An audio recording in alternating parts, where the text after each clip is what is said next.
Good afternoon, ladies and gentlemen. March the 6th, get ready to start our public hearings. First bill we have on our agenda is House Bill 736. It'll get griced. Oops, 739. Wow, it's getting bad. Thank you.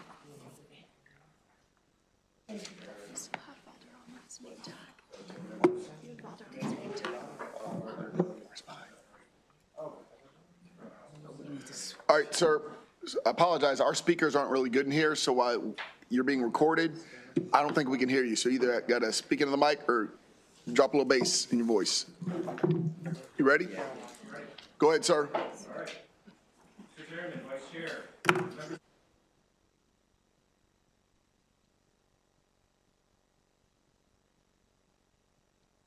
Important agriculture is. I think that you guys sat through a very lengthy hearing last week in regards to the impact that agriculture has on our economy. I think that you guys also heard from the industry the challenges that we face, both in the housing development community and also the threat, that putting solar panels on our, on agricultural fields, how it's going to impact the industry. In particular, the fact that we have a three-legged stool, it's a fully integrated system. The grain industry, relies on the chicken growers. The chicken growers rely on the integrators, and without any of those three, the industry is in big trouble. And so what we're mostly concerned about moving forward, none of us are against solar. A lot of us have been advocating all the above. We have an energy crisis in Maryland. The challenges that we face in our state is mainly for lack of production. So we want to ensure, that we use any and every available resource we can to produce energy, but we certainly don't want to do it at the expense of any of our industries. And for us who are on the shore, the ag industry, it's a $8.25 billion industry. It employs over 300,000 people, and it is really it's the biggest industry in Maryland, and we just want to make sure that we're, as an unintended consequence, we're not going to impact that. So House Bill 739, there's two focuses that we've had, for our Eastern Shore delegation and most of our local governing bodies. The first is local control, and the second is eminent domain. Property rights are very important to the folks that we serve, and we'll talk about that bill next. But we also want to make sure, too, a lot of our county councils and our commissioners and their planning staff, they've already done a lot of work in this area already, and we just want to make sure that we trust the work that they've already done, and we want to make sure that we include them in any decision-making that will potentially happen. And this comes down to trust. And I know that folks probably on the Public Service Commission, probably a lot of some of the folks maybe even here, we probably don't trust or the folks in some of the counties to be able to aggressively go after these renewable energy goals, and I get that. But there's also this trust factor too, where folks, in these rural parts of the state, we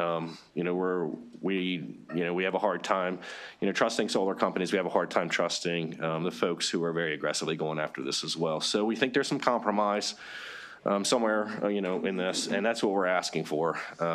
Whether it's going to be moving this bill or other bills that are out there, I think that there's a lot of, hopefully there's some area in between where we can certainly work together and allow our local governing bodies to have some sort of control over that, and also limit the amount of solar projects that are going to go onto agricultural land. And obviously we want to minimize and mitigate the threat to our agriculture industry. And I think that these priority preservation areas, I think that's a good idea to limit those. And there's some ideas that are being floated around there in those regards too. So with we limited that to 2% in each county. The concern that we have is that some counties have a lot in PPA, other counties don't have much at all. And if we focus just on that percentage, some counties are looking at upwards of, especially in Worcester County, upwards of 4,000 acres, where some counties like Somerset, it's quite a bit less than that. So we just want to make sure that we have a realistic goals, in those regards as far as how much or how we're going to limit that. Yeah, I mean, the reason why we're bringing this bill, obviously this is before we knew that other bills were going to be presented for you guys. We just want to make sure that your committee understands, what our priorities are on the Eastern Shore in particular, and what our focus is in regards to renewable energy. So I'll be happy to take any questions.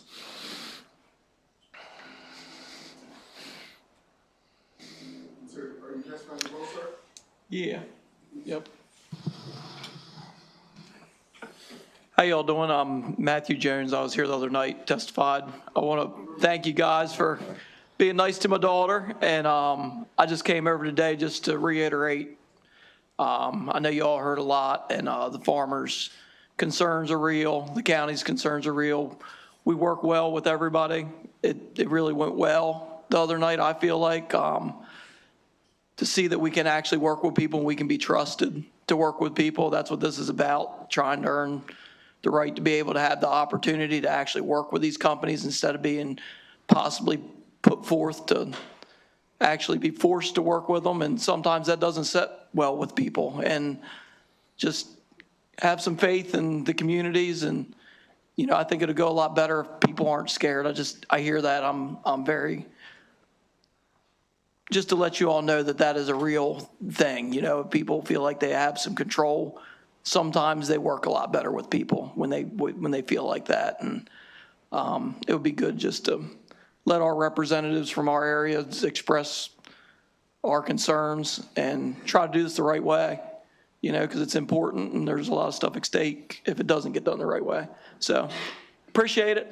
I'm not a guy with a lot of words, so I'll leave it right there and not waste a whole bunch of people's time. Thank you.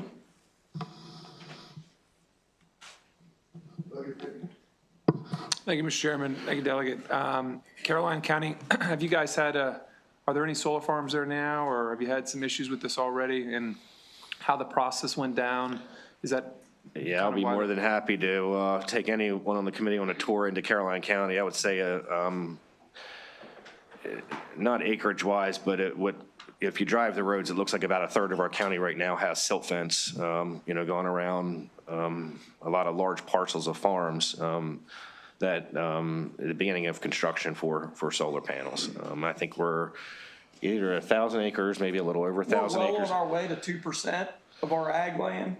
It's very close. Our Commissioner Travis Breeden was here the other night and gave the numbers on that. So Caroline County's done a real good job of actually participating and getting stuff done right. And that's why our commissioners are a little bit more outspoken, because we've done a good job. We really have. So.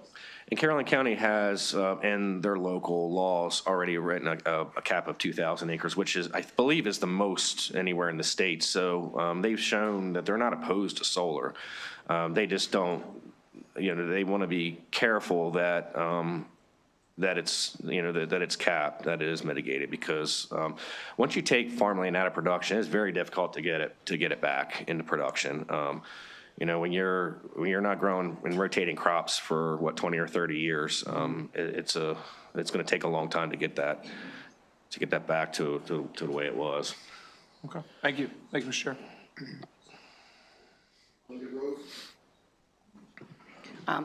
Thank you, Mr. Chair, and thank you for the bill. Certainly, we're dealing with this in Carroll County. I think we're somewhat similar. We don't have as many chicken farms, but we have a lot of farm. We're agriculture county, and I really, do you have a very good comprehensive plan in your county for? Is this statewide or is this just for your county? I'm sorry, I didn't totally look. You mean the bill? The local, is it just to give local Well, authority so that our yeah, planning, our planning commissions and such are able to weigh in and say, this is where it makes sense, this is where it does not make sense? And I know we've heard testimony that, you know, you can still farm around, put the solar panels up on, you know, stilts and all of that, but, you know, a combine is, maybe you can tell us how big they are. Yeah, they're looking into it. So Yeah. that's like, it's like It's not a a zero-turn gasification mower. process Yeah. to an energy source. Yes, They're not there yet. right. So it's the same thing.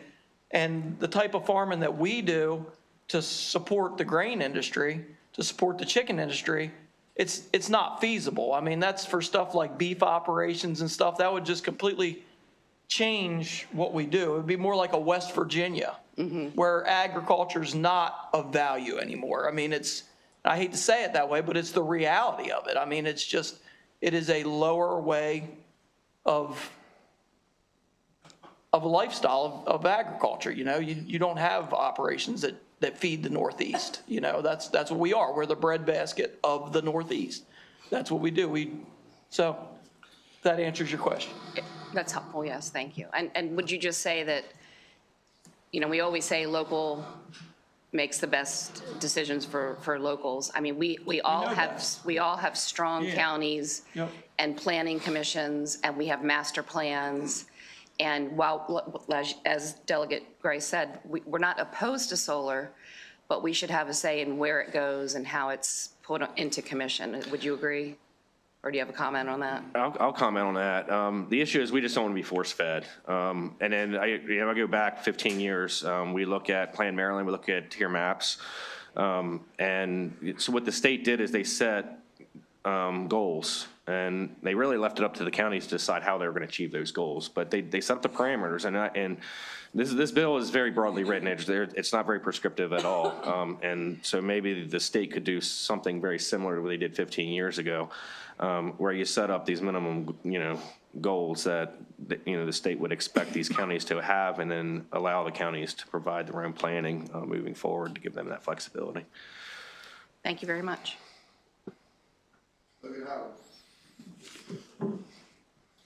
It's an interesting idea that you just talked about. We're aware of the court rulings about preemption on counties and things like that, but also too, do you agree that just because you can do something doesn't mean you should? No, I mean, I completely, agree with that. I come from local government, and part of the reason why I ran for state office was just that. I think there are times where, in certain conditions, where the state does have to make laws that apply to the entire state. But I think when it comes to this particular issue, I think that's a combination of both. I think there should be some local flexibility, quite a bit of local flexibility. But at the same time, understanding that, that the residents in the state of Maryland, when these renewable energy goals were set, my constituents and probably your constituents didn't agree with that. I understand that, but the majority of Marylanders did. And so that being said, we should make every effort we can throughout the entire state to do our best to achieve these goals. And this is the message that I'm sending the folks back home, is that we have to still try, and they are, especially in Caroline County. I just want to make sure moving forward that this isn't just a heavy hand by the state enforcing their will on local government, because honestly, at the local level, it's so much easier where if the local council or the county commissioners are, they do things that their constituents don't agree with, it's so much easier to replace them and bring somebody else on board. And that's why a lot of most decisions should be made as close to the people. And it's not like the state doesn't meet every year. And it's not like if we do have areas that are of concern, maybe we have these goals are published, these goals are stated, people understand what these goals are, even though there's been talk in this very committee about goals just being goals and whatever. But, it just seems like we meet every year, and if there are areas that are going to be a little bit, obstinate about it, then we can take care of that moving forward. But it sounds like to me, your county has done a lot, and I'm sure every county, to some degree, has done a lot to try to meet the clean energy goals moving forward. So I agree with you wholeheartedly in your opinion that, yeah, there are times that the state should step in. It sounds like the state stepped in a few years ago, said this is what our clean energy goals are going to be, and the county set forth plans to start to move in those directions. What are your thoughts? No, I completely agree with what you're saying. Okay, thank you.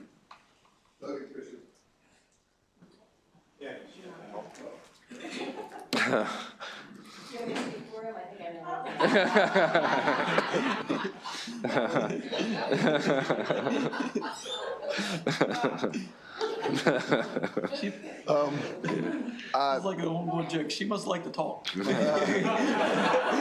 Well, her perspective is diabolically opposite of Delegate Fisher's. I will say, seeing no more questions, thank you guys very much. That does conclude this hearing.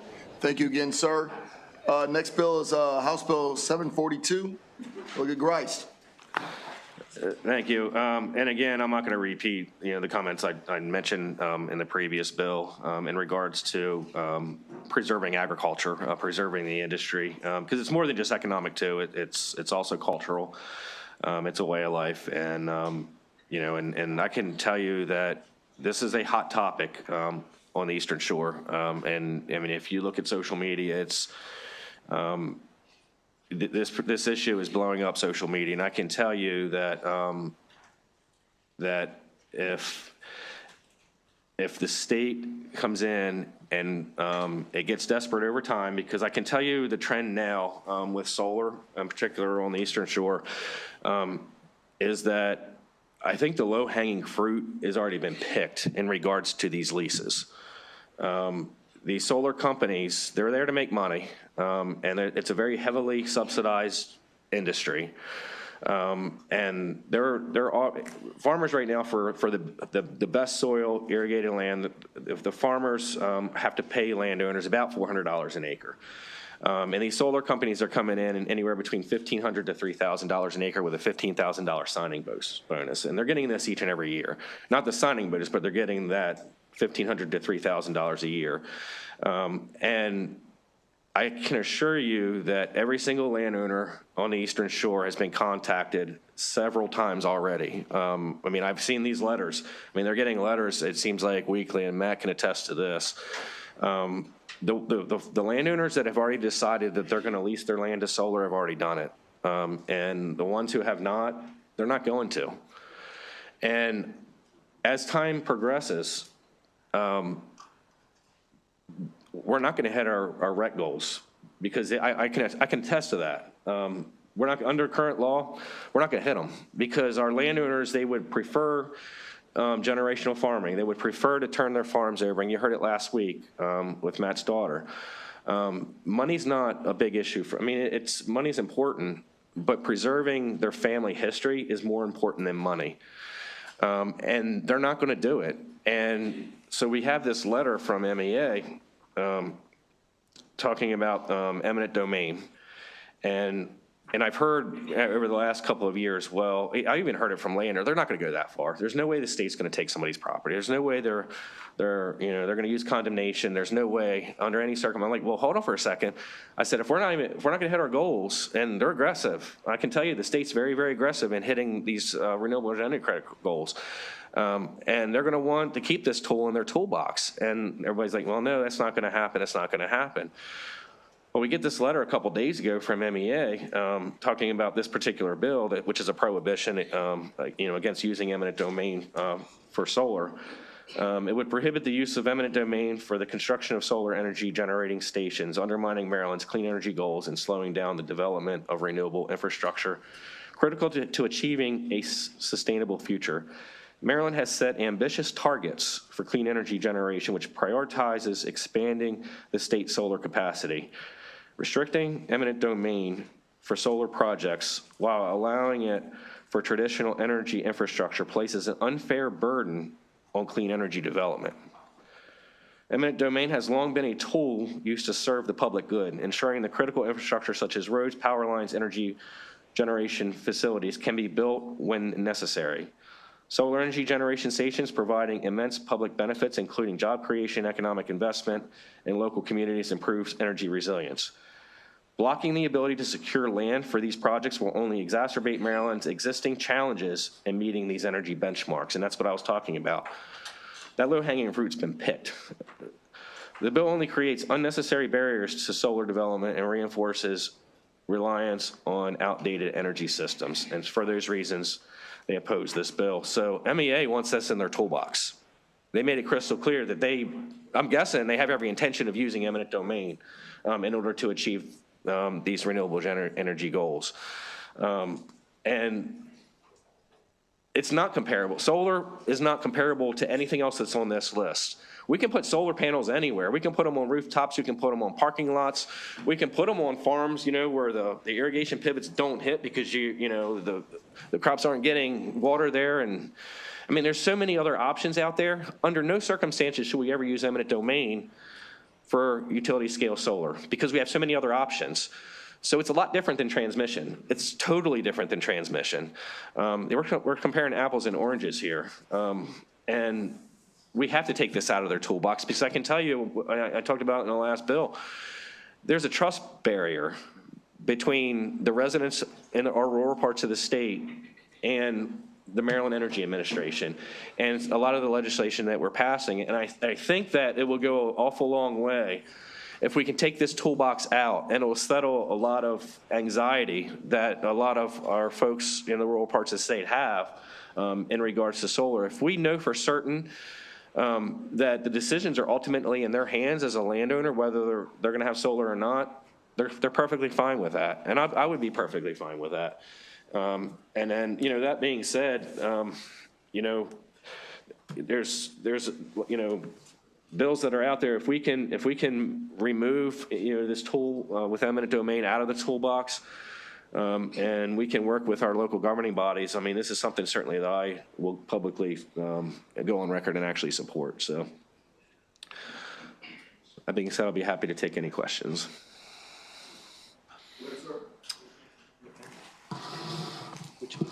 Pretty much the same thing. I guess this one has the ag land and the eminent domain pretty much. It's pretty much what me and my daughter showed up for the other night. I mean, it's the thing she mentioned her pup-up. So her pup-up's a little bit south to this stuff. He owns just as much land as me and my brother. Went over here, talked, ended up having a conversation with him after we left here. He's got to start realizing that it's a possibility he's going to have to possibly do something on one of the farms coming up. And first conversation I had with him the other day went real bad.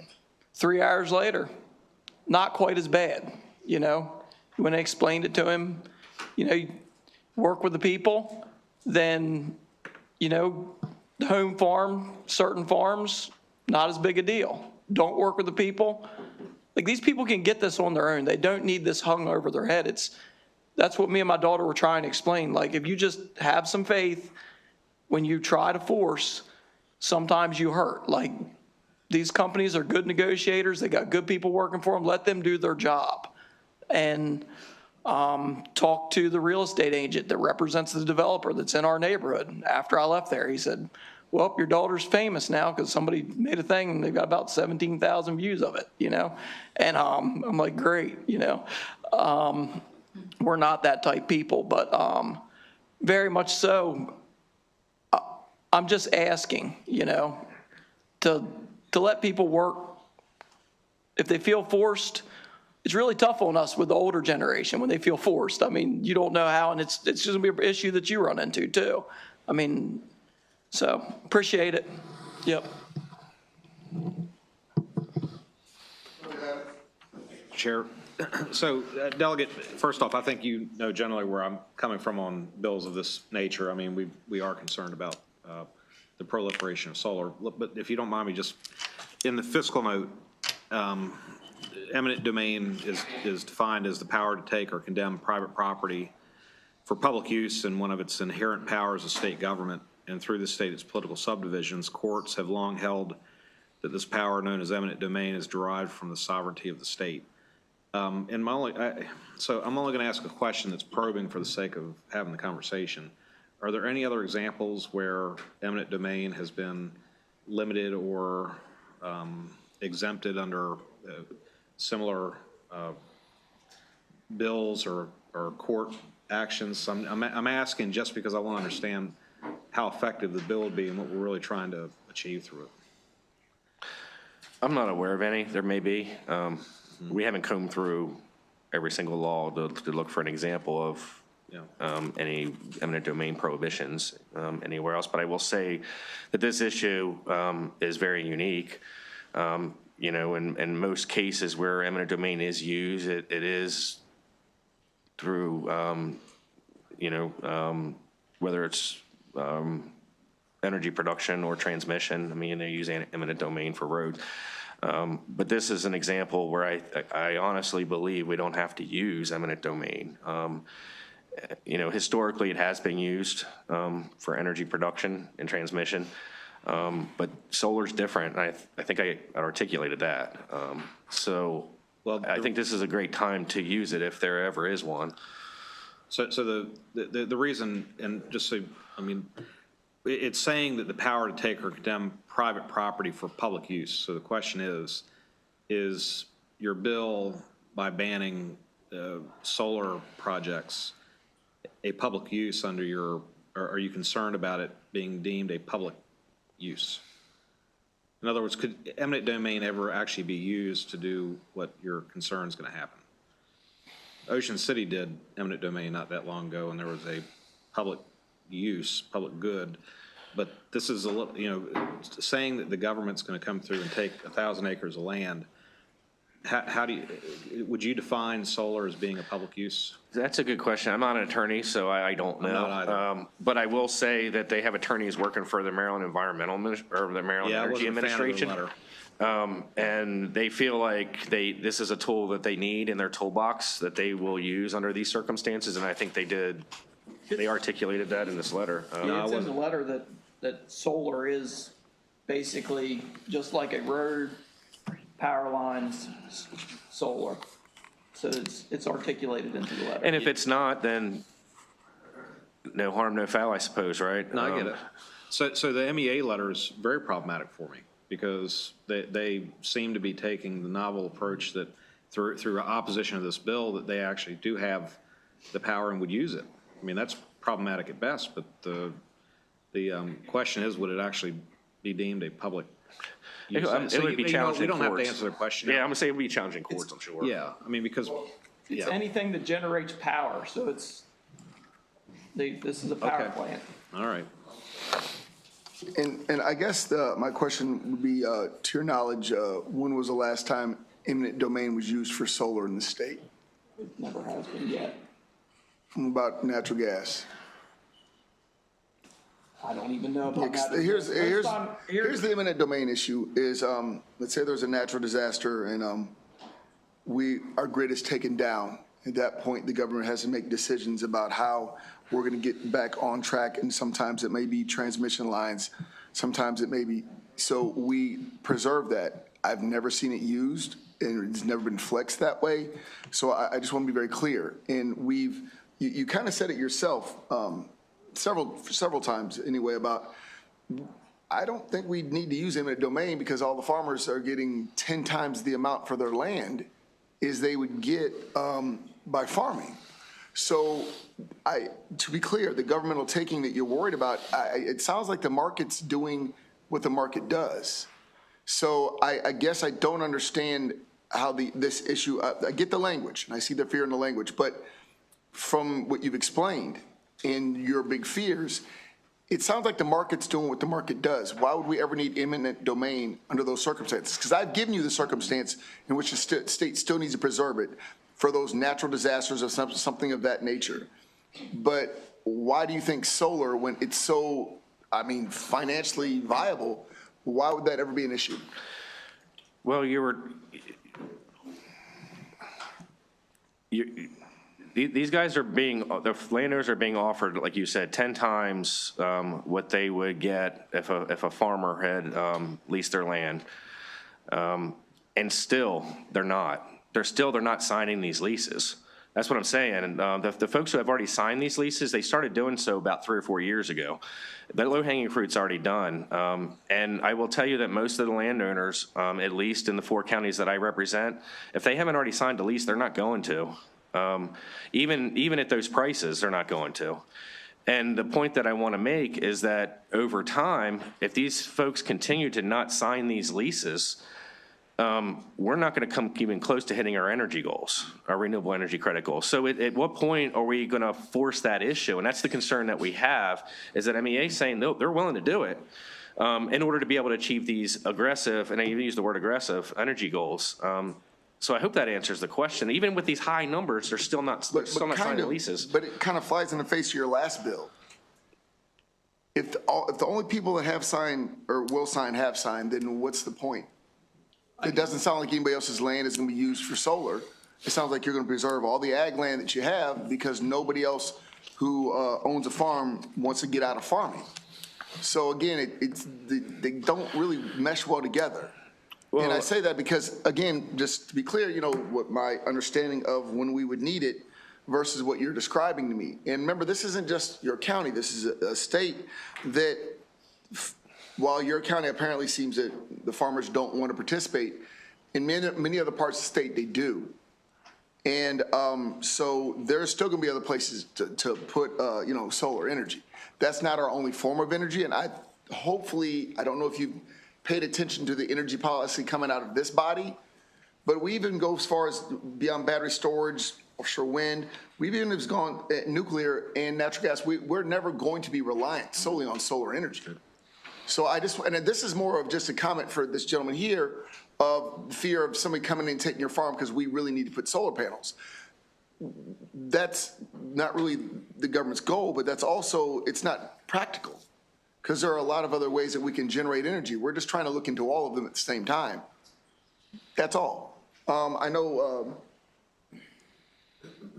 Fisher, you're back? Thanks. Thank you, Mr. Chairman. So on the more kind of the macro global level about solar farming, as they call it, which it's clearly not farming, the MALP easements, is that allowed? Are you allowed to put a solar array completely across all of your farm under MALP? Under current law, I don't think you can. Under current law, you can't, but You cannot. the way it's being presumed, and basically, there's reasons why people think what they think, because you have people trying to put contracts on farms down there that are on preserved lands, and they are being told by solar developers that they can get this done eventually. So that's where it's headed. And the people on the street know it. So, So real quickly, the other. preemption is where they're going to do this. So the other properties in the Eastern Shore, for example, Caroline County, that are not in MALP, but are in the local government land preservation program, is it allowed in that program? It should not be. That's. We're not sure. But that strikes the concerns of these groups. Of course, with That's where you're getting your throwback from the groups at this point. is that with basically taking the zoning developers are authority. saying that they're going to be able to get it done through preemption, so it's sending the flags up. And so the solar arrays that have been built on farms, you know, on the Eastern Shore, once they're built, are they fenced in afterwards? Yeah, I'll answer that one. So it depends on, some are and some aren't. I guess at the local level, I guess before preemption, when they had all these, honestly, I don't even know what the law is now after we passed preemption. I don't know if the local governments have any authority over that or not, but some have like 6-foot fences with setbacks, and those setbacks and the height of the fence and the buffers, they all vary between the different counties. But I believe all 9 counties on the Eastern Shore do have those certain laws already on the books. Now, whether or not they can enforce them, I'm not sure, to be quite And are honest. the fences, have the installation of all these fences around these large farms, because obviously it's not a picket fence, it's a fence to stop anyone from getting in, It's a chain link barbed wire fence. Yeah. has it changed the kind of migration of animals on the Eastern Shore? I would think, That I don't know. yes, Yeah. clearly. Yeah. How about the EMFs? When a solar array is put on a farm, as I said, I'm not going to call it farming because it's not. Are they required to determine the level of EMFs that individuals who live adjacent or nearby, or maybe even on the property, are impacted by? The issue is battery storage, mainly with EMS. EMFs, electromagnetic fields, are clearly coming from solar Oh, arrays. I'm just EMS, saying. oh, never mind. I thought you were talking about. Understood. something else. No. Emergency Yeah, medical so services, I thought you were There's referring to. there's no research or no study into that. It's just deemed that it is not to a humanly possible harmful, but it's never been studied in large scale. Which is interesting, because in the cell tower Yeah. business, we have to do these studies. Yes. And the arrays are 150 feet and above the ground, but this is actually on the ground, right at eye level. Okay, I think that answers all my questions. Thank you. Half dozen years ago, our goals were 30% by 30. Now they're 60% by 31. What? Doesn't matter. They're constantly increasing, right? So you're saying right now you're worried about eminent domain based on the current goals, which we know will get more and more upscaled and aggressive. Is that's your concern? We're worried about eminent domain because we're going to struggle to hit those goals. And we're very concerned that we're going to use the state will use every single tool they have in the box in order to be able to achieve those goals, including eminent domain. And the chair said, based on the shopping cart of energy production and Friday's testimony directly several times, eminent domain will not be used, right? Because that's what he just said, right? Based on the shopping cart of energy I production. don't know, but Delegate, So my point is, why not pass the bill? I mean, if we're going to protect against eminent domain either way, whether it's through energy production diversification and hitting those goals through that diversification, it was already out of the toolbox based on testimony, why not pass the bill? I mean, I'm like confused. And now MEA has come in after and said, actually, it is part of the toolbox.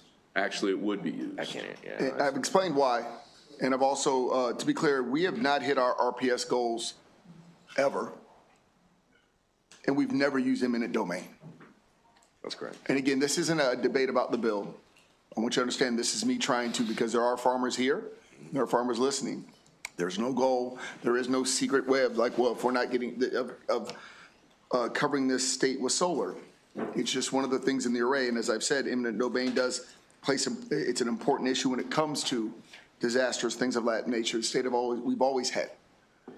And the fear of them taking your land and put solar on it, I wish I could, I don't know how to explain it any better. It hasn't been done, it's not gonna be done. It's never gonna be that part of the emergency unless there's a national emergency. Then it would alleviate a lot of fears that the bill was passed. Right. Okay, thank you. Thank you. Just real quick, Mr. Chair, I wanted to finish up. I mean, I was asking a probing question. I read regulated utilities testimony. So the public use is there's an energy production that's a public use. So I think on Delmarva Chicken Association, I'll just leave you with this. I mean, they were saying if eminent domain was ever used for agricultural land for solar projects, it could result in a precipitous decline in public trust and productive agricultural lands. The point being, citizens would, on the shore, would react much differently than we are now with it relates to solar, meaning that eminent domain, not only is it last resort, but it would elicit opposition of some variety we've not seen before. And my point to say that is we're watching what's happening with the Piedmont Reliability Project.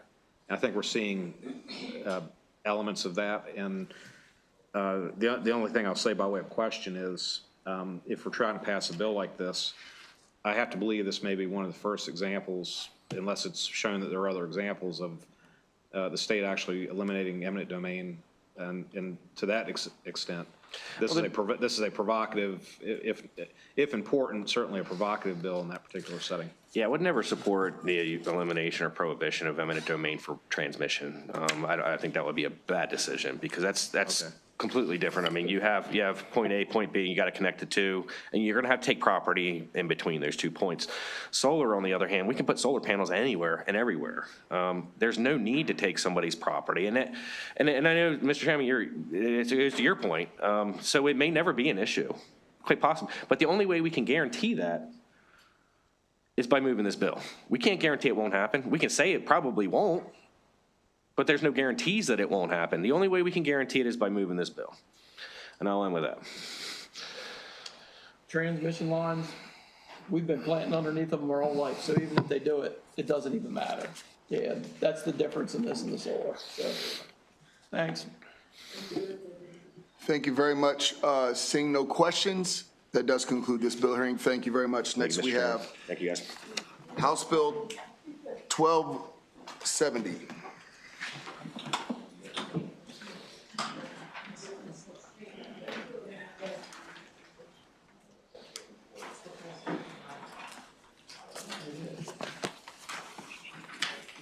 Hey, David, you figuring our journey out? All right. How much room you got? How many people have going? Hey, do you have a limit on Indian people in your? That's crazy.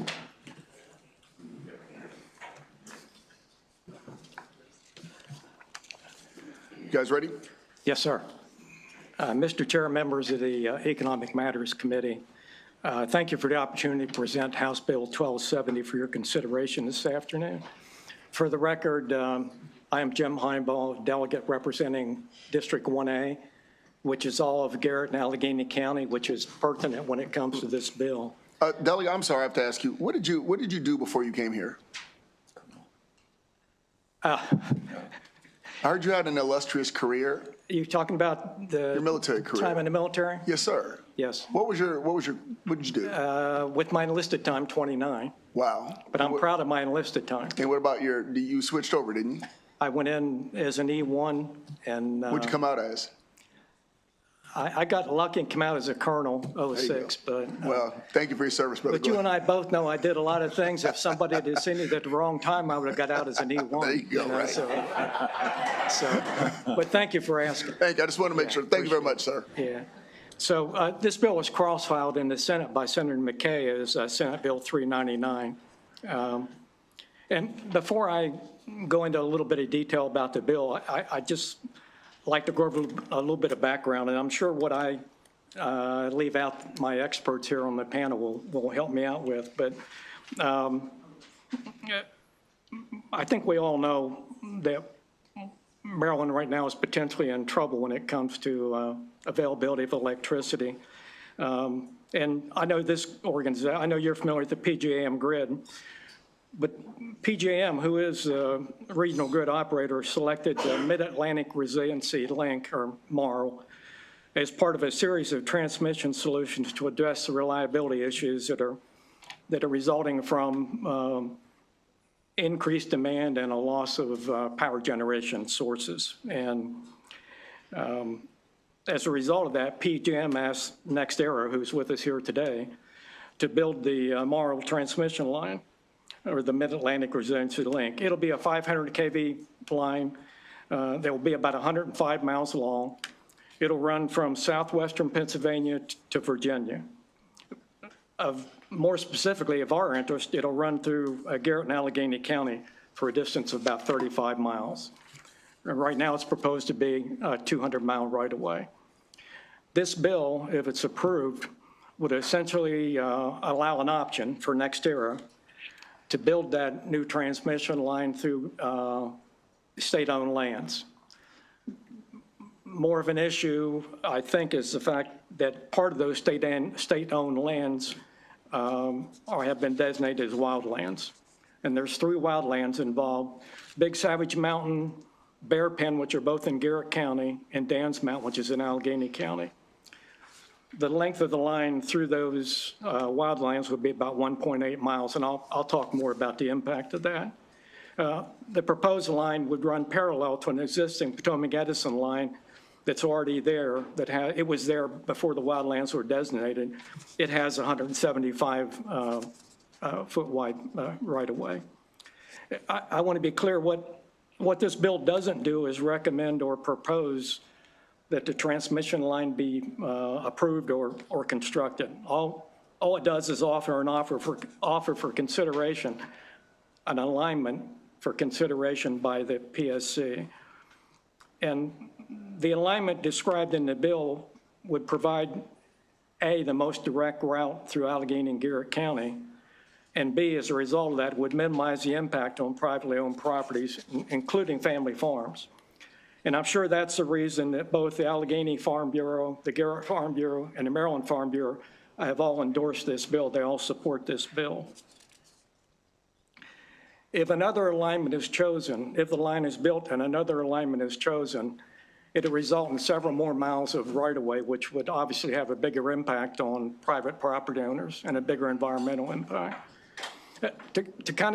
This is a pretty sensitive issue, so I want to try to put the bill in perspective. The three wildlands that we're talking about total 8,443 acres. If this transmission line goes through the wildlands, it'll take up about 1/2% of the space that's in wildlands right now. Another perspective is it also goes through state-owned land that's not wildlands. The state-owned lands will be impacted are about 1/10% of the property that's owned in Allegheny and Garrett County by the state. And before I end my testimony and turn it over to the panel, if you'll just be patient with me for a minute, I want to talk just for a minute about how this bill came about and why I put it in. And quite candidly, when I was first approached about the bill, I had a lot of reservations because I'd been a county commissioner when we dealt with fracking and wind and solar, and I knew it was going to be very controversial and stir up a lot of emotion. So I was reluctant at first, but after I did a lot of research and learned more about Maryland's energy situation, it became pretty obvious to me that something had to be done. As I said, demand is growing through electrification, electric vehicles, crypto mining, data centers, and we're having fewer and fewer sources of power. We already import, as you know, 40% of our electricity, and it seems that maybe one of the short-term solutions is to import more and more electricity. And to do that, we're going to need new power lines. If we want to have a resilient grid and be able to support economic growth, we're going to have more electricity. So what I'm trying to say is I tried to look at the big picture and not just look at my district in particular. I also thought filing the bill would give me an opportunity to influence the process. And for example, I worked with the Allegheny Garrett Sportsmen's Association to address their concerns, and they came in and said if NextEra would agree to plant wildlife habitat in the right-of-way, that they'd be okay with the right-of-way. So I made that suggestion. I also suggested early on that NextEra replace acre per acre the property that is taken in the right-of-way. I don't believe anybody wants to have a new power line going through the area, and not many elected officials are going to sign up for that. But I'm convinced that this is absolutely necessary, and there will be some local benefits to it in terms of taxes that the county gets from it. It could be very significant, and the counties, like everybody else nowadays, are looking for whatever new revenue they can find. I think there'll also be a substation in Maryland put in, which will be very, very valuable to us. So the last thing I want to say is that you're going to hear, or you've heard, if you read the testimony, a lot of concern about there wasn't an opportunity for public input to this process. And I won't, there were opportunities, maybe not enough. But the point I want to make is there will be opportunities. Next year, I think, plans to submit the certificate of public convenience and necessity this fall. So there will be opportunities from now until then to have public input. Now, I know NextEra has scheduled, or DNR has actually scheduled a public meeting next week, or sometime this month to get input on it. So, and then, of course, as part of the Public Service Commission process, there'll be an opportunity for input. So, sorry, Mr. Chairman, I took so much time trying to explain that, but and that was more for people back home than it was for you all, I think. I appreciate you giving me the opportunity to explain. I appreciate your attention and hope we can get your favorable consideration. Officers, you tend to take a lot more time to speak than enlisted, so I was very patient. Go ahead. I'm not going to say anything in this environment here, but. I like that. All right, Mr. Chair, members of the committee, Rob Garagiola, lowly E5. I'm sure I won't get as much latitude on behalf of NextEra with Compass Advocacy. I want to first thank Delegate Heimbaugh for his leadership in advancing the bill. I know there's been a lot of discussion on transmission in general this session, but let me start by saying that supporting this legislation, House Bill 1270, is not endorsing to move forward on transmission or not. That's not what this bill is. This bill is about giving the Public Service Commission and DNR, when NextEra applies for a CPCN later this year, the ability to consider a more direct route, a less costly route, a less impactful route to residents, businesses, farms, which is why the Farm Bureau, both the two local Farm Bureaus and the State Farm Bureau are supporting this legislation, but also innumerable environmental impacts. Going around the wildlands, if that ends up being the designated route, would actually have more impacts on forests, wetlands, trout streams, and other environmental concerns. So this bill merely gives the agencies that are going to be reviewing this transmission line project later this year the ability to consider this route. If this legislation passes, they can consider this route, and they may consider not doing this route. And those public processes will occur, and there will be many opportunities for input. If this bill does not pass, that route is off the table, and it won't be considered. Only routes around the wildlands will be considered, which will be more costly and more impactful to the community, which is why, in addition to Delegate Heimbaugh, the State Senator McKay, who also represents the area, is sponsoring this legislation, and there's also support from local elected officials as well. This bill is narrowly drafted to only apply to NextEra. It is narrowly drafted to be within the vicinity of the Potomac Edison transmission facility, which is what we're talking about. And it is very narrowly drafted that you must have a CPCN to go through the wildlands if that's the designated route. And with that, Mr. Chair, would urge a favorable report, and I'll turn it over to Kaylee Bankston with NextEra. Mr. Chair, Mr. Vice Chair, and members of the committee, thank you so much for the opportunity to testify today in support of House Bill 1270. I'm Kaylee Bankston, and I'm here with my colleagues today representing NextEra Energy Transmission. We are a subsidiary of NextEra Energy, the leading competitive electric transmission company in North America. I'm going to tell you a little bit more just about NextEra so you can get to know us. We develop, finance, construct, operate, and maintain transmission assets across North America. We currently have 10 operating projects. Combined, we operate approximately 2,200 circuit miles of transmission lines across 8 regional utilities. For example, our Empire State Line is a 20-mile, 345 kV transmission line that brings power from the Niagara Falls area further downstate, allowing for an additional 3,700 megawatts of renewable energy to be delivered to New York. As a company, we are committed to being the gold standard of development and public outreach. The passage of this bill allows NextEra to provide an efficient route of paralleling the existing transmission line through the wildlands with a new right-of-way. We just appreciate the opportunity to include this option so that when we get to the Public Service Commission for routing alternatives, they have the opportunity to take it into consideration. The ultimate siting decision lies with the Public Service Commission and their robust public and environmental review process. I'm now going to pass it over to, I'm now going to introduce my colleague, Caitlin McCormick, to speak more about our public outreach, and Brad Rolfes on our environmental resources team to talk about the routing study. Thank you, Kaylee. My name, Mr. Chairman, Mr. Vice Chair, and members of the committee.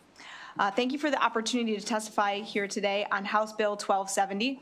My name is Caitlin McCormick, and I'm a senior director with NextEra Energy Transmission. I have approximately 2 decades of experience supporting the development of energy and infrastructure projects. Excited to talk to you a little bit about our Mid-Atlantic Resiliency Link. We're in the initial stages of project development for that project. While we have been working on this project over the last year, we've held over 50 meetings with stakeholders in Maryland to seek their feedback. We currently have a survey available for input from property owners as well as stakeholders on our routing study corridor. A copy of that study corridor is available on our website. We'd be happy to share that with you. This spring, we're going to be hosting public meetings to obtain additional feedback on potential route alternatives. Public feedback is important to us, and we're committed to engaging the public as we develop transmission in Maryland and beyond. While the legislation today would enable one route option, draft alternatives will be shared with the public for their feedback during those open houses planned for spring 2025, and this is not meant to pre-select any particular alternative. The project will generate an estimated $400 to $450 million to be paid and benefit the local communities in Maryland over the 40-year life of this project. The project will provide reliable electricity for hospitals, fire departments, and other essential services.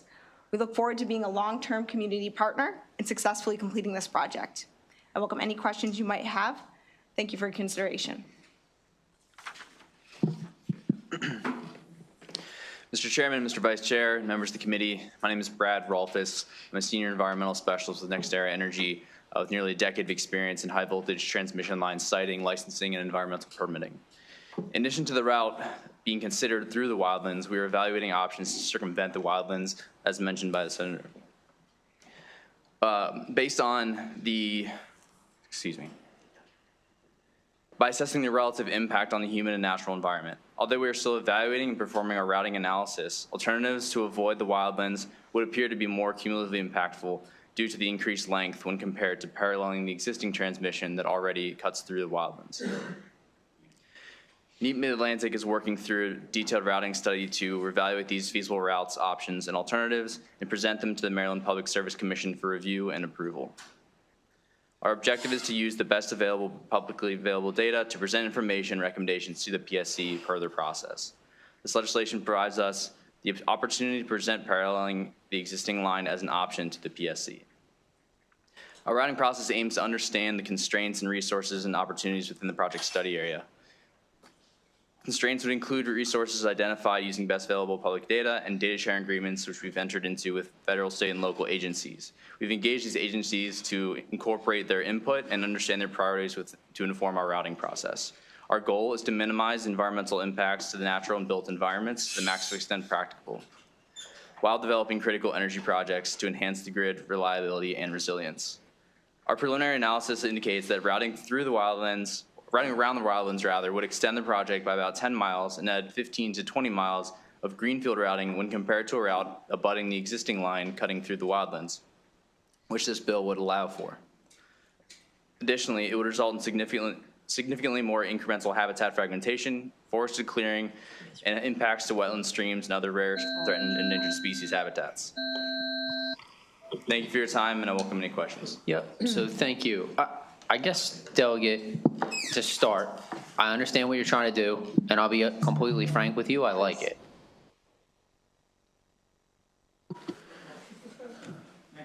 Yeah, wow, we got a long way to go here. So, when I don't know if you've seen the fiscal note or have contacted DNR, who I've since talked to, okay? There's 2 things here that they talk about. The first is it being generally prohibited by federal law, and so have we coordinated with that? And then the second is losing out on the funding. Go ahead. So, Mr. Vice Chair, it's my understanding in talking to the Secretary that that's standard language that they put in the fiscal note.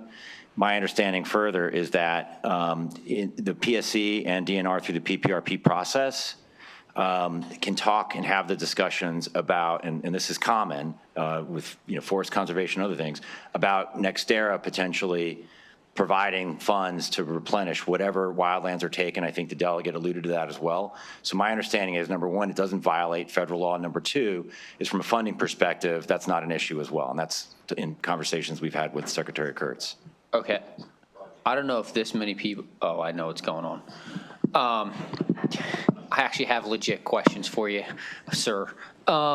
So, okay, with that in mind, Delegate, can you get us a letter from the PSC and from the Secretary basically validating what Mr. Graziola said? I think that would help us quite a bit to overcome the language. Okay, now I want to just wish you good luck, Delegate Fisher.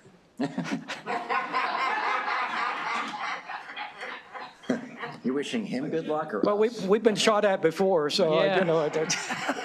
wishing him luck, or us? Yeah. All right. No. Oh, we do have a legit question. Get him, Pippi. No. Delegate Pippi. So, Delegate, good to see you. We have had a lot of bills this year related to transmission projects. As you're probably aware, there's another project that was approved, I guess preliminarily, along with the route that you're discussing, that goes from Pennsylvania through Baltimore County, Carroll County through Frederick. And there's some distinctions, right? So for one, you're putting in legislation that, is in support potentially of a route for your neck of the woods, whereas our transmission line, every elected official is against, from local all the way up to federal, right? Whereas I look in the testimony, some of the counties are in support of this, Allegheny County. They are. The Farm Bureau is in support of what you're putting forward, whereas on our project, everyone's against. Farm Bureau's against, all the counties are against, everybody is unanimously against. And I only bring this up because there is some opposition in here. But it seems to me like the project or what you're proposing is to run a line along an existing route. Whereas in our neck of the woods, they're picking a whole different route, which is going through people's farms and businesses, and it's a nightmare on wheels. We would love for them to consider going with an existing route, if at all. So I just want to point out those distinctions because, I use another military word, I'm very gun shy about supporting any bill related to a transmission line at this point because the last 9 months have been nightmarish in Frederick County dealing with this transmission business. And so I would be very leery of supporting any bill related to transmissions, but it was interesting to see that you do have support from elected officials, the Farm Bureau, county officials. That is in stark contrast to what we're dealing with in Frederick and Carroll and Baltimore. So I'm happy to look at the bill, and I appreciate you coming forward, but I think you should emphasize the differences between what you're proposing and the craziness that we're having to deal with in Frederick and Carroll and Baltimore. And so that, if that could be helpful to you. Well, if I may, one of the reasons I was a little reluctant when this all started is because all that I'd read about is it the Piedmont Reliability Project. And obviously there were a lot of mistakes made there. In all fairness, we do have, if you've seen the testimony, we do have people that aren't in favor of this, don't want to have, but I think we sort of went through this with wind turbines way back when. And, the sky was going to fall, the birds were going to die, nobody would buy a house there, and that kind of went away. We had some of that with solar. We have two really large solar, industrial level solar farms under construction. One of them is 300 megawatts, and I think the other is 200 megawatts. So they're not these 5 megawatt ones that you see being put up on farms and stuff. So I think the other part of it, quite frankly, is we don't have the development that you have in some of those places, and there's maybe not as much, maybe there's not as much impact. I'm not sure, but I give NextEra and Rob credit for getting out there and working and trying to lay the groundwork. Like I said, there are people that think there wasn't enough coordination and public input, but there was public input and coordination. Particularly, I think the fact that the Farm Bureaus all signed up for this is a big plus. Allegheny County has somebody here today to testify in support of it for the commissioners. The Garrett County Board of Commissioners that I served on for 8 years, I think they're leaning towards supporting it, but they want to wait and see a specific alignment and have a little more information before they formally come out and say they support it, but I think that they will. Okay, so I appreciate you answering those questions. Thank you, Mr. Chair. Thank you, Mr. Chairman. Welcome, Colonel.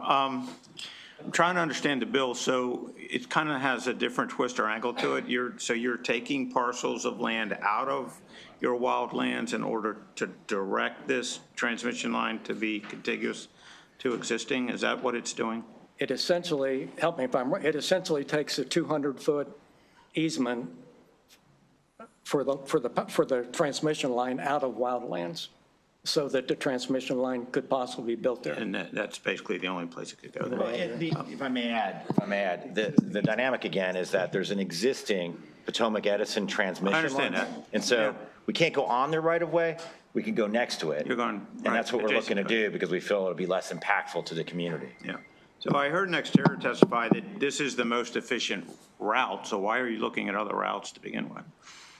You testified it's the most efficient route. You testified that you're looking at different routes. Go ahead. So NextEra is working through a routing process, and we'll be filing CPCN applications in Maryland as well as in the 3 other states that we're crossing. Part of those applications, including here in Maryland, require us to submit alternatives.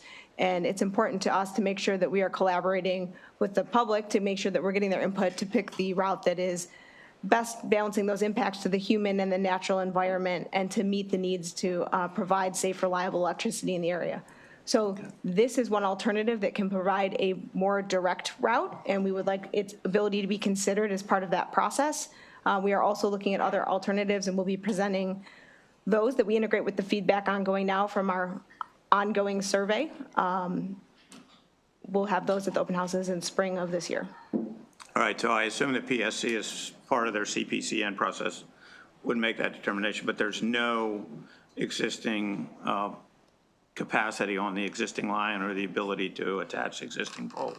And no, based on the electric models for the system in this area, there's a dramatic need for additional transmission, and we need a 500 kV transmission line to support the safe, reliable electricity in this region. And I know that you referred us to a website, but you don't have a map as part of your testimony. I don't have a map, but I have a copy of our postcard I'd be happy to hand you on the way out that shows the study area. If you'd like that. Sure. We can provide one to your office as well. Thank you.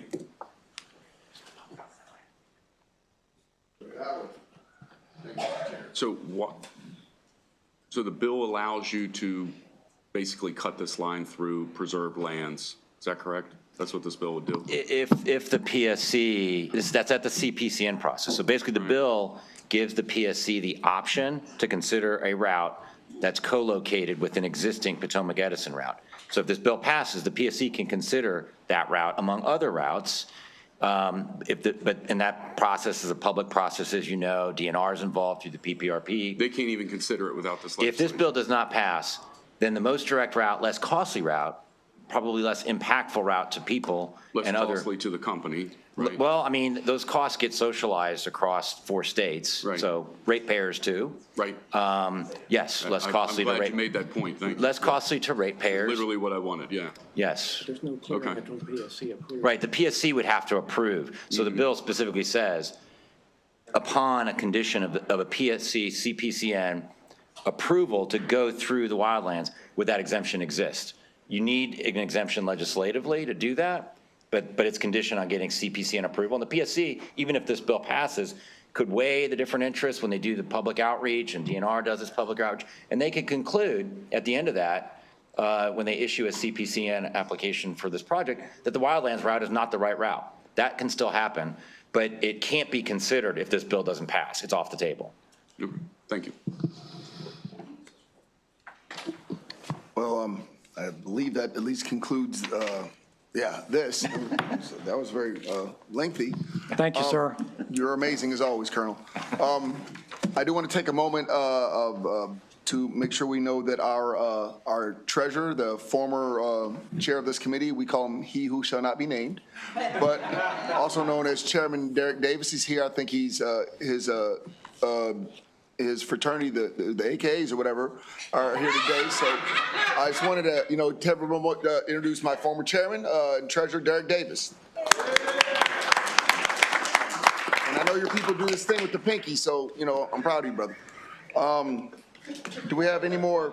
I believe we have T. Lee Beeman. Thank you. Thank you. You're the only other favorable. If you want to come up, sir.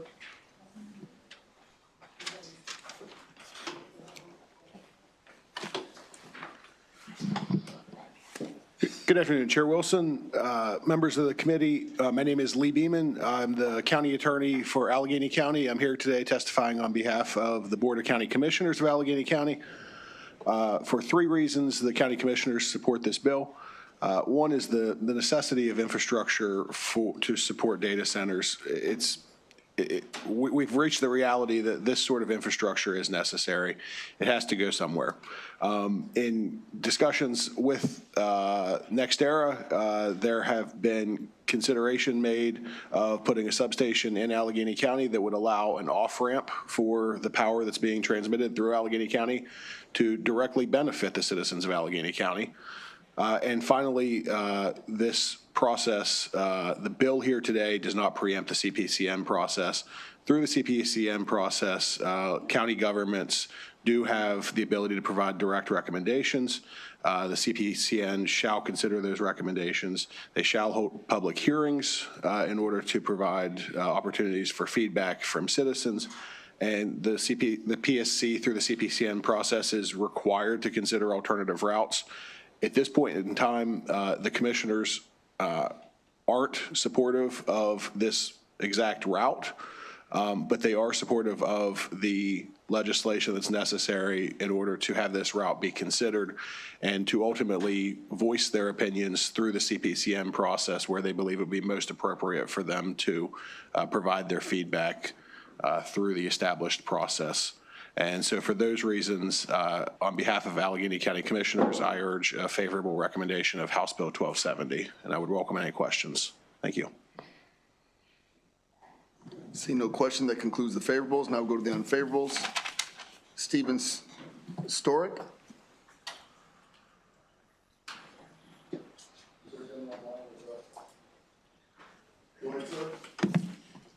Thank you. Chairman, Vice Chairman, delegates, thank you for the opportunity to speak today. My name is Steve Stork. I'm a 30-year resident of Garrett County, and I'm proud owner of a 32-acre farm in the Youghiogheny Wild River. I've spent the last 40 years teaching people about stewardship of wild and natural places and providing data products to help inform policy to protect and preserve them. House Bill 1270 is a direct affront to that work, and passage would be a notable deviation from the stellar conservation record of this body. I came here thinking I was going to tell you all the things wrong with this bill, but I've been reading a lot of testimony and I read your policy notes, and most of what I would say is in those records.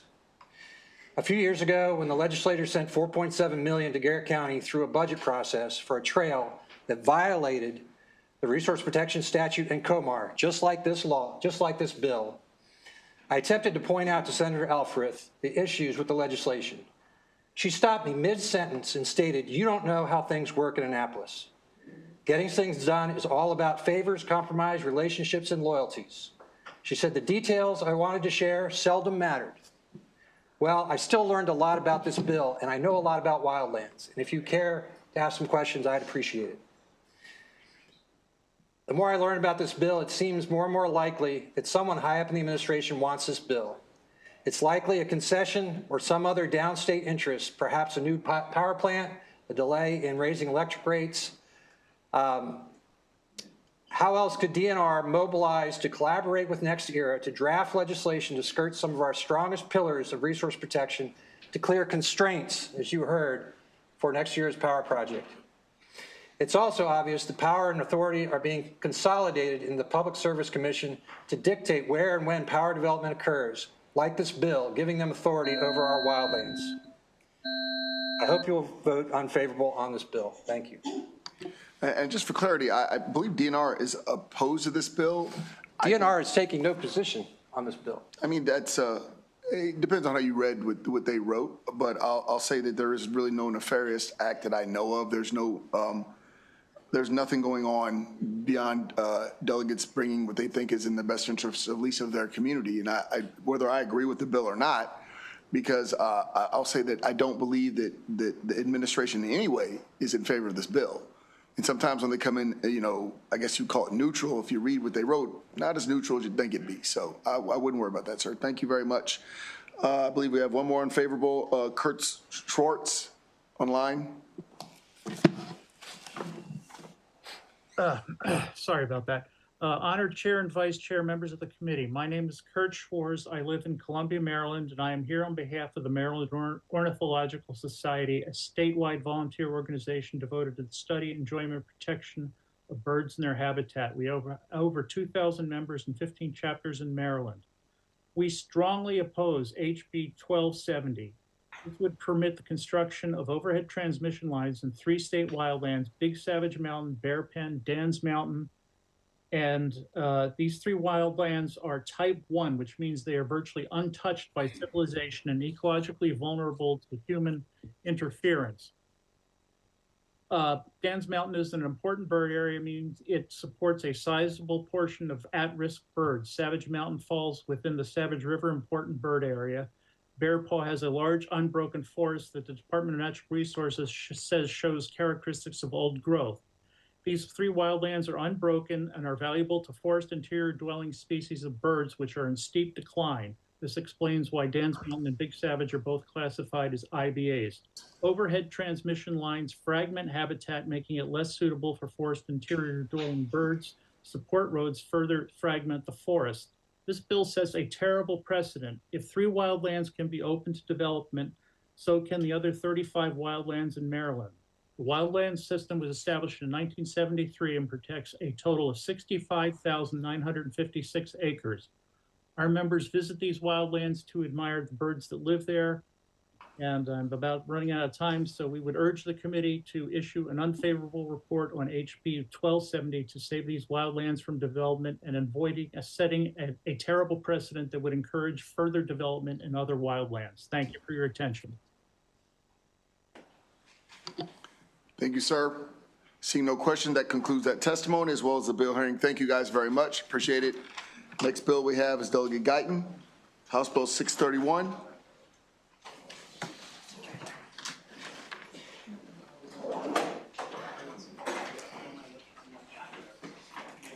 Thank you, Mr. Chair. For the record, Delegate Michelle Guyton, District 42B in Baltimore County. And is it all right if my panel joins me?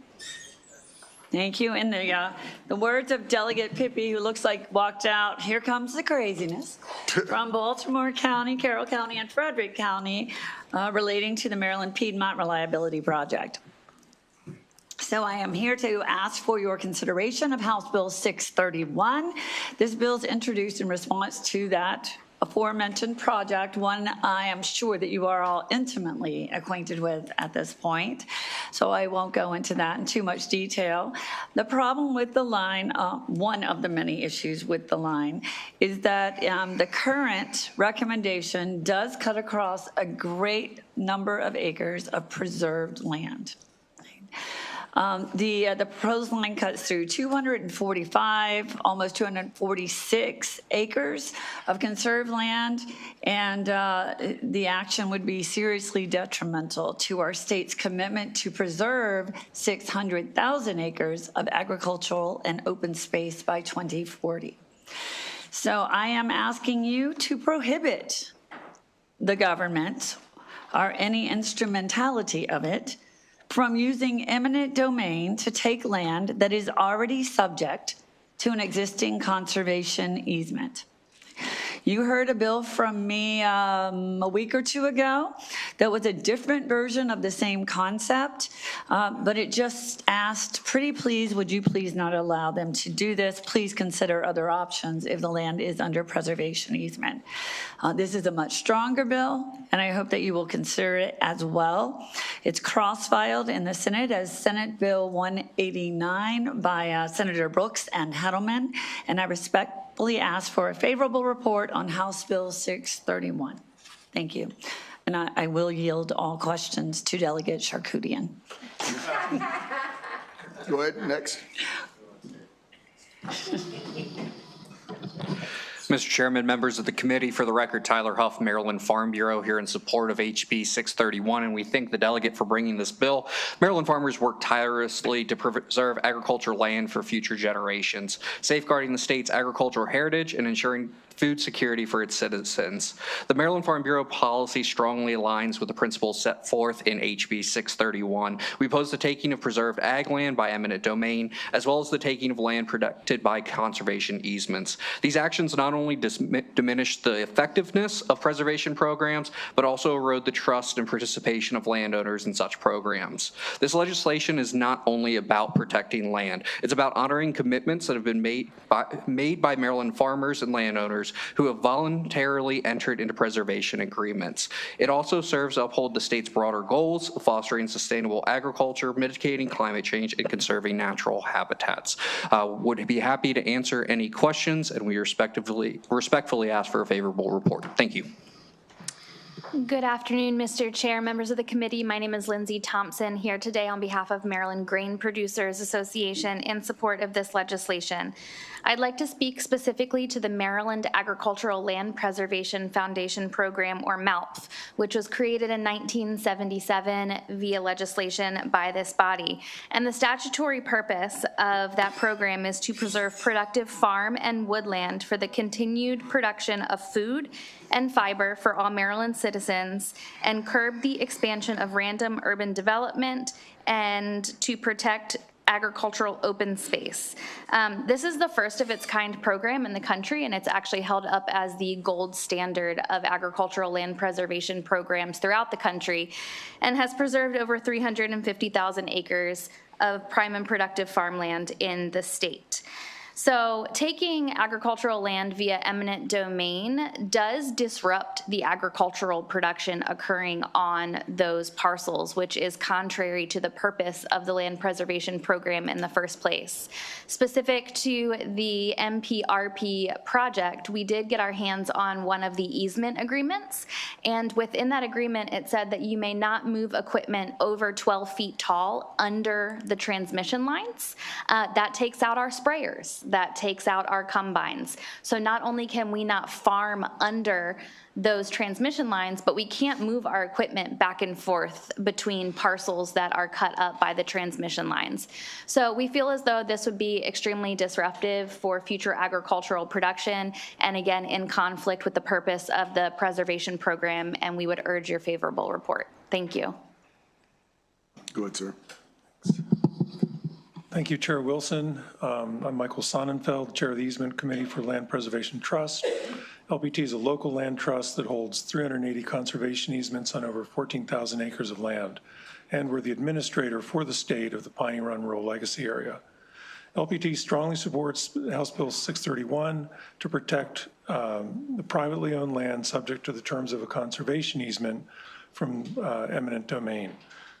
Maryland has invested over $1.3 billion to protect land throughout the state by purchasing conservation easements, and these easements allow the state to dedicate land to an important public purpose at a low cost with no ongoing expense as the owner of the land. Conserving ag and open space land is critically important, and HB 631 will protect that land from being targeted as it was specifically by the MPRP planners at PSEG. It leaves in place in the bill the opportunity for other critical infrastructure, and we think that it's important for Maryland's largest economic sector, agriculture, maintaining the scenic views and rural character of the communities throughout the state, promoting clean air, clean water, capturing carbon and limiting greenhouse gases, and promoting the health of the natural ecosystems on which we all rely. So again, we urge a favorable report on 631 and to just protect Maryland's investment in ag and open space. Thank you. Delegate Adams. Thank you, Mr. Chair. So today is Piedmont Reliability Project Day. Is that correct? Delegate Guyton. We had another Piedmont Reliability Project Day about 2 weeks ago, so I think there have been many. Okay, yeah, we had a bill before, and I didn't connect the dots. Frankly, I was asking questions about eminent domain because I don't see these bills at all, but certainly we're seeing, now that I'm looking at the hearing agenda, at least 4 bills today. So, I mean, I'll ask the same question I asked Delegate Geist. This eminent domain conversation is important. Why? Is it because this is actually happening? They're using eminent domain, or have they already exercised eminent domain in this example? Thank you, Delegate Adams. So this example, the Maryland Piedmont Reliability Project has just gone to CPCN. There is concerns of individuals that are along the line that eminent domain will be used if this is accepted and that path gets that CPCN. To my knowledge, it has been a handful of times, 4 or 5, that eminent domain has been used for transmission lines. And the reason behind that is ultimately they get to the point of negotiation after the CPCN gets put into place. The members within Baltimore, Carroll, Frederick County are very, very concerned about this, how it will disrupt the land. You heard Ms. Thompson's testimony mention it won't be able to even move sprayers and essential equipment underneath these lines. So it has been used, eminent domain has been used a handful of times. This project has not been used yet because it has not received a CPCN yet. So in other words, you're saying that the bill's necessary because for them to do this, they have to use eminent domain. And because they're pursuing this, they haven't stopped the pursuit. That's why the bill's here, because the only way for you to actually stop it under that circumstance is to assert what the bill's asking. Respectfully, sir, I don't believe it is necessary for them to use eminent domain on conserved land to actually build the project. I believe there are other ways that they can do it. But in response to your original question, yes, under the proposed pathway that they're taking to the PSC, it would cut through almost 246 acres of conserved land. Yeah, okay. So, I mean, I'll just close by saying this. On the other bill, I was surprised by looking at the bill agenda. It is clear that the Piedmont Reliability Project's driving a lot of frustration, concern in the state of Maryland on any number of projects, and it would be right for me to say what I'm saying now through the lens of the agenda here, that perhaps I didn't capture the mood of the day with these bills. And thank you for the good fight on what you're doing on this project and the bill. Thank you. Yeah.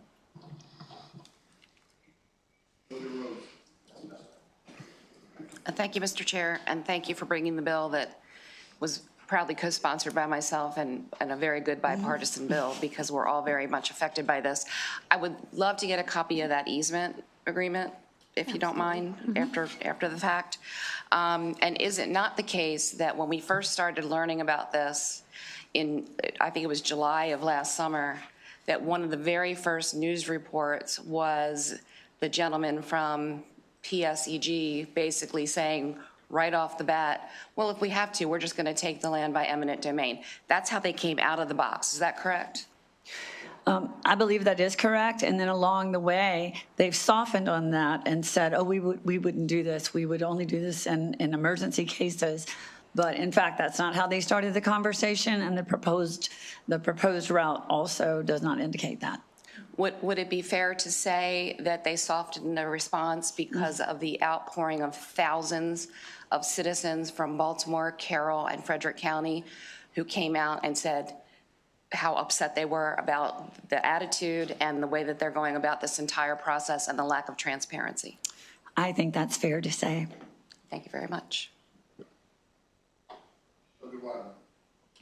Thank you, Mr. Chairman.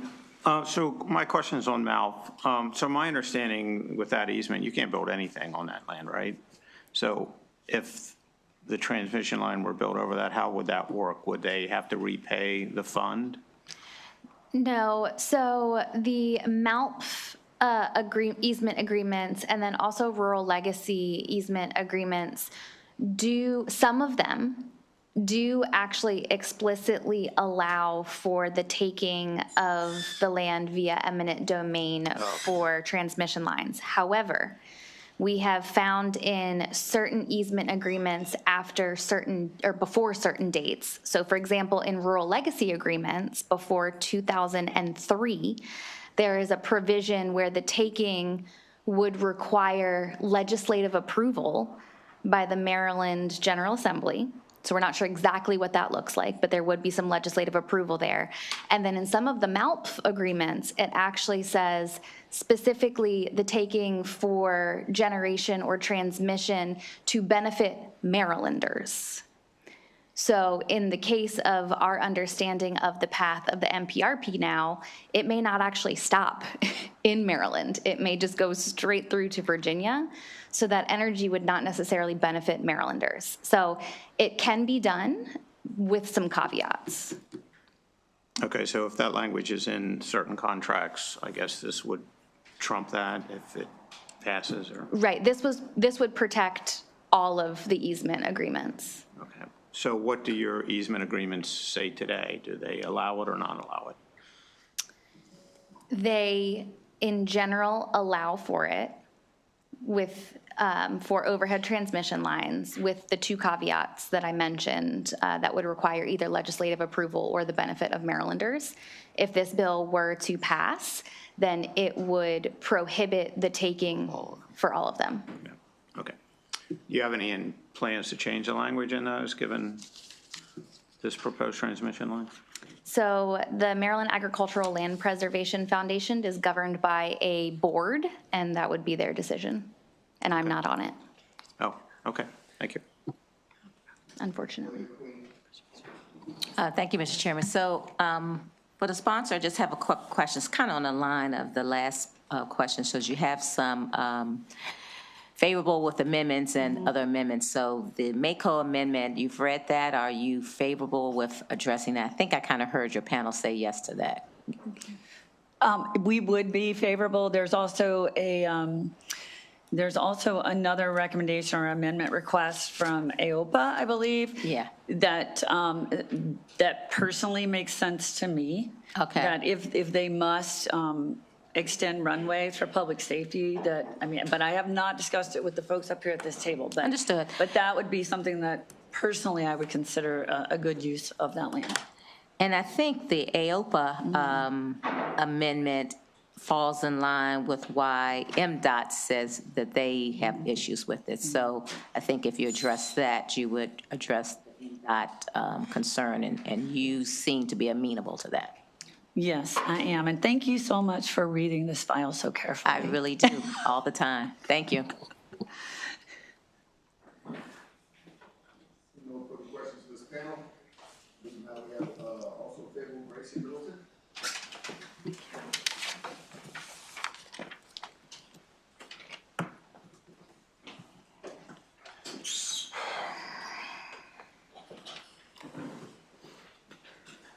Good afternoon, Chairman, members of the committee. Gracie Middleton with Delmarva Chicken Association. For the sake of time, I won't take any more time than is needed.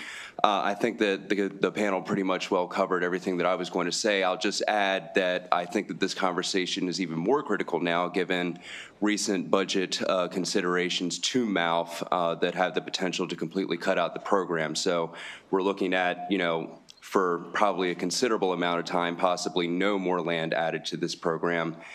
We want to do everything that we can to protect it. And I already explained the importance of agriculture to my industry and land preservation and the other, the hearing on Friday. So I'll just leave it at that, and we urge a favorable report. Thank you. Thank you very much, sir.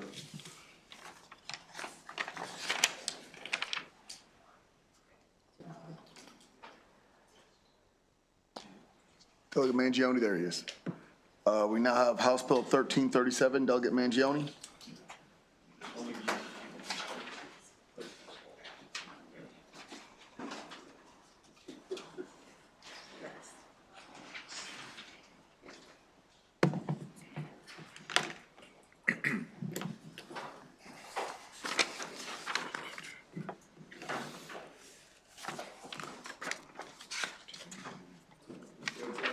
All righty, thank you, Mr. Chair, and thank you to members of the committee. Sticking with your theme, it seems today, I am here to present House Bill 1337. What HB 1337 does is provides for the fair and just compensation for a small business or a farm operation that is what I would say destroyed by eminent domain. Right now, we have Marylanders in Harford, Baltimore, Carroll, and Frederick counties who own farms and small businesses that are under threat. Large out-of-state utility companies, as you've heard about with the MPRP project, are seeking to take property from Maryland citizens. They are threatening these Marylanders with the use of eminent domain, resulting in their business and farms being destroyed. Many of these farms and businesses have been operating for decades, and it will not be easy or even possible in some instances to relocate these businesses.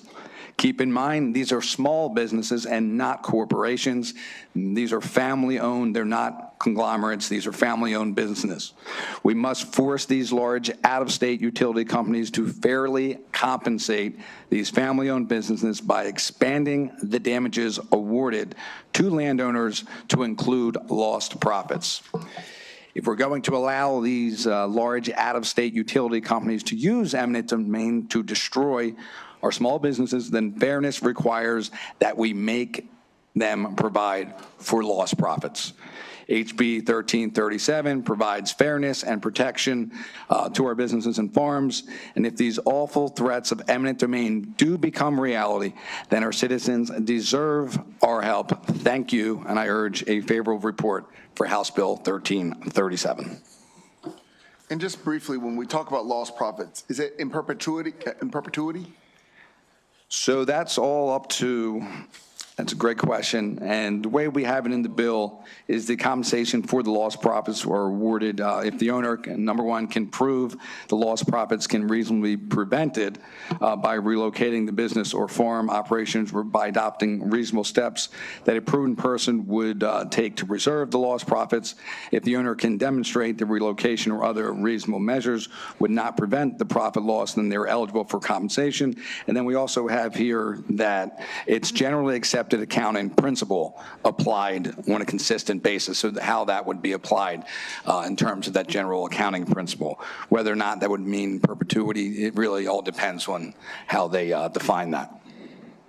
Okay. They must prove that, obviously, the lost profits. Go get Pippi. Thank you, Mr. Chairman. Delegate, good to see you. And this is, a good question that I have for my own understanding. So I'll be very specific. So in my neck of the woods, the original line was going over Linganore Wine Cellars. And then another one was going over Gaver Farms. These are big agricultural businesses. And then another one was going over a brewery. And so as I understand it, with eminent domain, you know, let's say hypothetically, the company through the government used that, they would have to offer fair market value. But is that just for the property and not because you have the property, which is worth something, and then you have the business that is operating on the property, which is certainly worth something. So without this bill, is it your understanding that it would probably just be for the property value and not the actual business on top of the property? Yeah, thank you, Delegate. And that's exactly what this bill is trying to address. The perfect example, something like that, they're obviously making money off of that land that could be under threat of the eminent domain if it were to take that land. And yes, some of that lost profit would hopefully be gained back through a bill like this to make sure that they're reimbursed for the actual, it's not just fair market value of the existing land, but of the business and lost profit. Okay. Correct. Right. Thank you for clarifying that. Yep. Thank you. No further questions. That completes this bill. This bill hearing. Thank you. Last bill. Thank you. Today is also Delegate Mangione, 1362.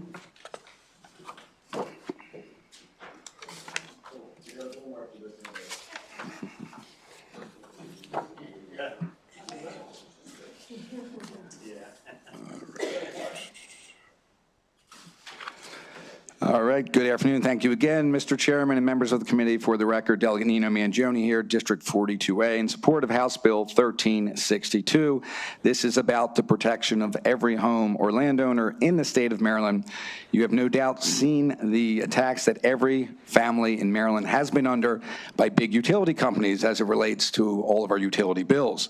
But many Marylanders, especially in my district and many others that have been mentioned, Carroll, Frederick, are under another threat by big utility companies as it relates to the process of eminent domain.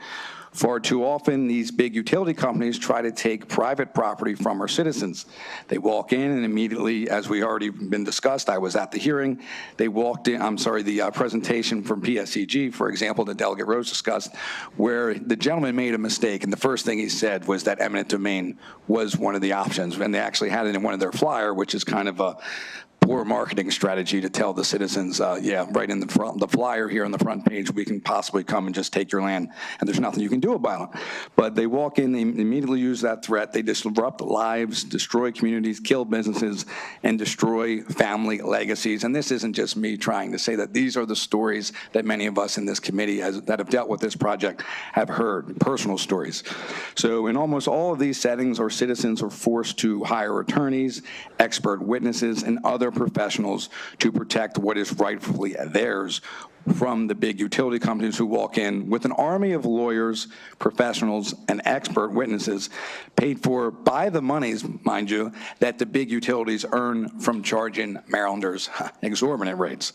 So House Bill 1362 levels the playing field for our citizens. What House Bill 1362 gives Marylanders is the right to recover their expenses in a condemnation action. This is fair and it is just, and this bill, it changes how compensation is awarded to landowners whose property is taken. Currently, the law requires compensation for the fair market value of the land.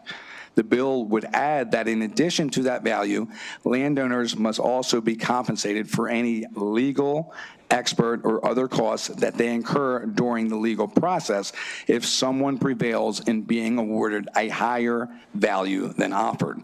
So in simple terms, if someone's land is taken through the eminent domain process, they will receive the value of their land plus the cost of hiring the lawyers and experts to represent them in court.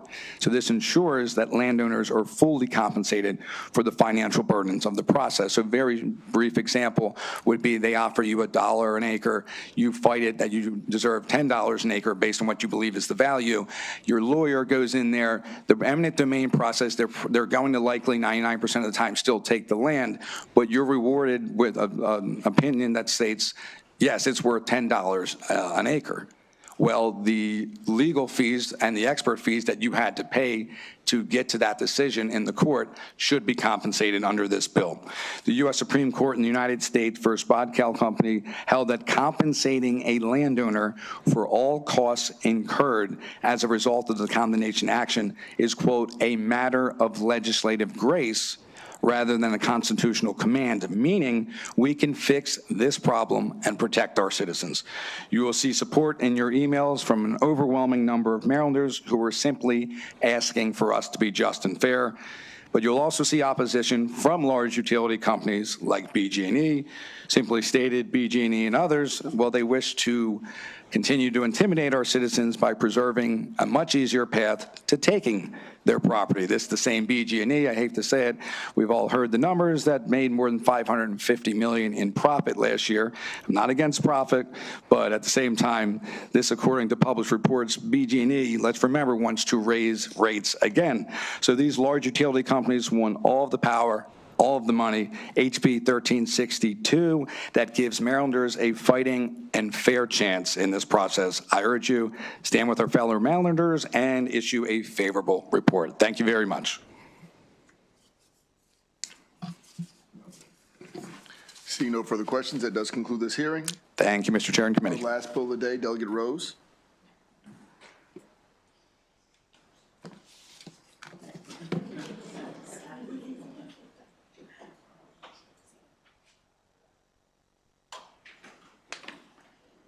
Okay, so the closing notes of this hymnal today of this issue. I'm here today for the record, Delegate April Rose, here to support House Bill 1396, Property Rights Protection Act. I'm not going to repeat what's been said numerous times today, other than to make a few comments just from personal experience, and I know Delegate Pippy experienced that as well, and whoever else is here from Baltimore County.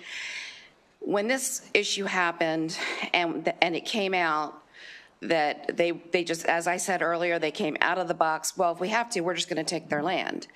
And that set off a firestorm with our citizens, with the attitude, the poor way they handled it, their sham of public meetings, and the lack of transparency has been absolutely appalling. I know that I personally had a farmer come up to me in tears that one of these transmission lines is going to go between his house and his barn.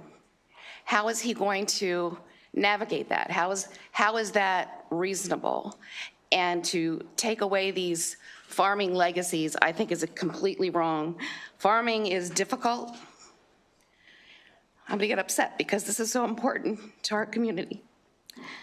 It's subject to the weather, droughts, expensive equipment. We're getting it for the solar stuff too that we heard earlier today. Farming operations and their families have devoted their time to legacies. We made promises to these people when they put their property into ag preservation, and we are turning our backs on them, and it's wrong. I'll stop with that because you've heard it all day, but that's my testimony, and I'm happy to answer any questions. Delegate Pepe. So, look, I share the frustration. For anyone that represents areas like District 4, District 5, and parts of Baltimore County, the last 9 months have been somewhat nightmarish. And just the sheer amount of people coming out about these issues and the frustration, it's been overwhelming. And, you know, I appreciate your emotion about it, because to some people that found out, you know, this proposal, the way they found it was just so wrong. And like they looked up online and the project like went over their house, you know, like they've been at a farm for 150 years, you know, multi-generation family, doing everything by the book, doing it the right way. They wake up and they see on Facebook that the project goes over their house and no one told them. And it was a lot. It was a lot for representatives to take in. And we went to these town halls and just, you imagine hundreds and hundreds and thousands of people coming up to you and just devastated. You know, please help us, devastated. So I appreciate you putting the bill forward and your emotion here. And, you know, I'm glad that people are kind of rallying around, but hopefully people listening understand just how much this has impacted our areas. So thank you for putting the bill in. And thank you for being more rational, and I'm being the emotional girl here. Good. Seeing no more questions, I think that concludes this bill hearing. Again, thank you, Delegate Rose, and concludes the bill hearings for today, colleagues. For those that are around, I do believe we have a dinner tonight, so whoever's going to be there, we'll see you. Have a good day.